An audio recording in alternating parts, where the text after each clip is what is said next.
back to work on the old beast of a Nuffield.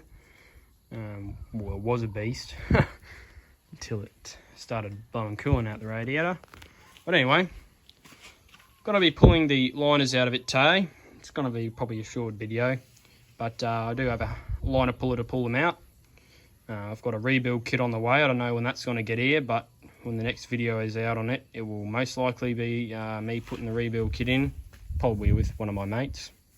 And if it gets here after the school holidays, it probably won't be with one of my mates. But anyway, yeah, a bit of news on the head as well. I did send that into the machine shop, and the crack test come out negative, which is excellent. We don't want any cracks in the head, and that's what we got, no cracks. But unfortunately, the pressure test did not come out as nice. So I have all of my exhaust valves are not sealing.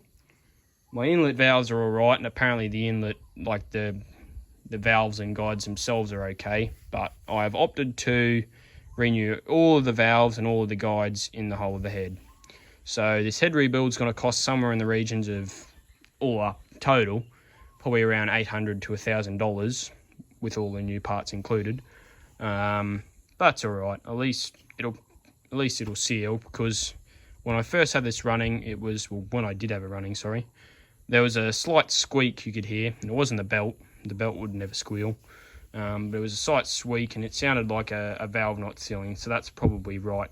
And hopefully that new valves and guides will fix that squeak. But anyway, I guess we should get to work and pull these liners out. So what we have here is a liner puller. This is going to be what we're going to be using to pull this out. My dad was kind enough to make this for me and machine up all the pulling gear, and then drill the holes for that and all that. We're just going to be using a block of wood, and that's probably not the it's not the most would you say finest of liner pullers, but I've seen many people use this kind of setup, and I believe it's probably going to be able to do the job. So oh well. Anyway, before we get this seated in here, we need to pull this sump off, as we can't get the pulling gear in here without the sump off to access the bottom of the liners. But anyway, let's get to it. Alright, let's get this sump off. Using the old Millwall candle here.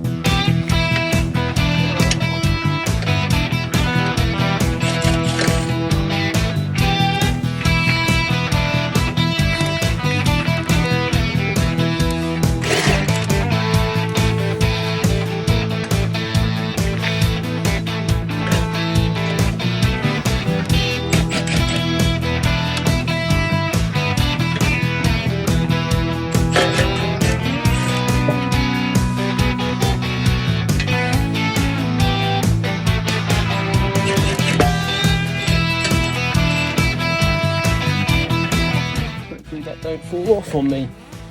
That would be very, very funny. Ooh, where'd that go?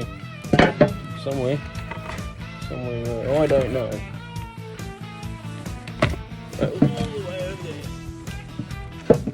there. Right, in the dirt, far out. Right, we'll clean that off later.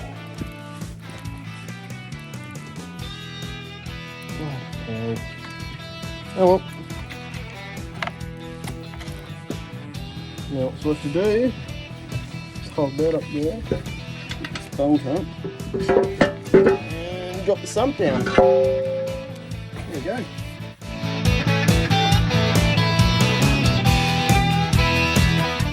So here I am, just lining up the puller's base to the threaded rod, and then I just slip it into the liner, and after it's slipped in, we should be able to pull the liner.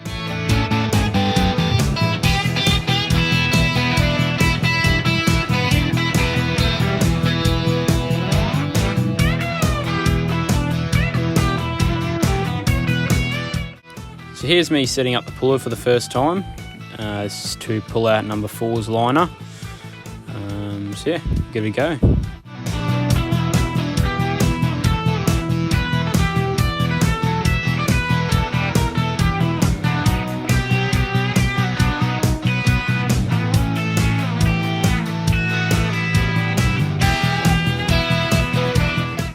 number 4 is being very, very stubborn. Doesn't want to come out at all.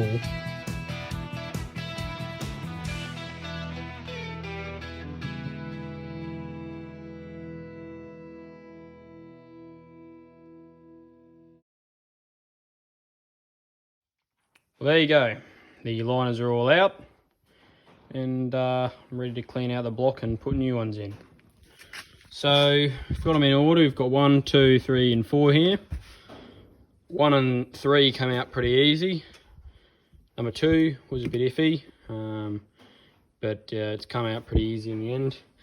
And number 4 fought the whole way up, so it was a bit annoying. However, I have to check out number 2, as this is where the head gasket blew out, and well, supposedly was what I think it blew out there. There's lots of dark marks around it, so yeah. But it doesn't look as bad as some of the other ones, because if you look, you have some pretty bad pores in these liners. Number 3, it's pretty bad. Number 4 isn't that bad. And number 2 isn't that bad either. It's got pores, but it's not as bad as 1 or 3. But yeah, we definitely have to check out number 2. Now, I did think there was a crack in this one. Try and find it.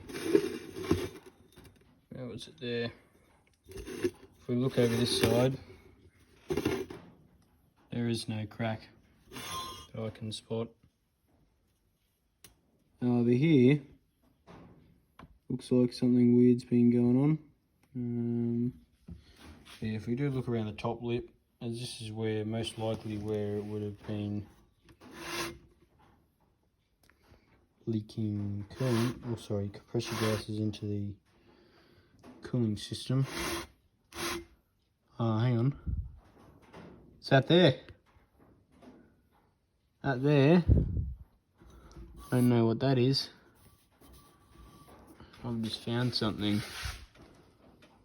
That, well, would you look at that? I think we found the crack.